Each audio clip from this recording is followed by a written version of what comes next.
கிச்சன்லேருந்து கிடைக்கக்கூடிய காய்கறி வேஸ்ட்லேருந்து ஒரு ஈஸியான முறையில் எப்படி உரம் தயாரிக்கலான்னு பார்க்கலாம்.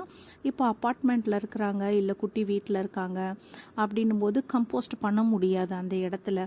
ஏன்னா கம்போஸ்ட் பண்ணும்போது அதிலிருந்து வர துர்நாற்றம் வரும், புழுக்கள் வரும், பூச்சிகள் வரும்.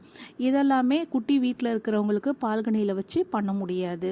ஸோ இதுக்காக காய்கறி வேஸ்ட் எல்லாமே நல்லா காய வச்சு அதை ஒரு மிக்ஸி ஜாரில் போட்டு நல்லா பொடிச்சு செடிங்களுக்கு போடலாம்.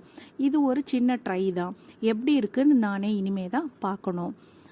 காப்பித்தூள், டீ தூள் இது யூஸ் பண்ணது போடலாம். ஆனால் பாலும் சர்க்கரையும் இல்லாத தூளை தான் போடணும். யூஸ் பண்ணதுனாலும் முட்டை ஓடு இருக்கு இல்லையா, அதை கூட நல்லா காய வச்சு பொடிச்சு தான் போடணும்.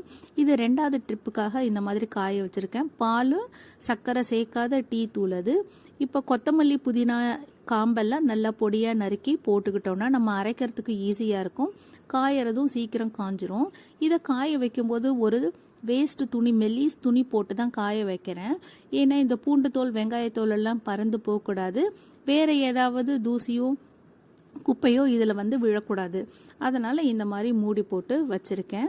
இது எல்லாமே இன்றைக்கி செடிங்களுக்கு கொடுக்க போகிறேன். எப்படி இருக்குன்னு பார்க்கலாம். சப்ஸ்கிரைப் பண்ணுங்க.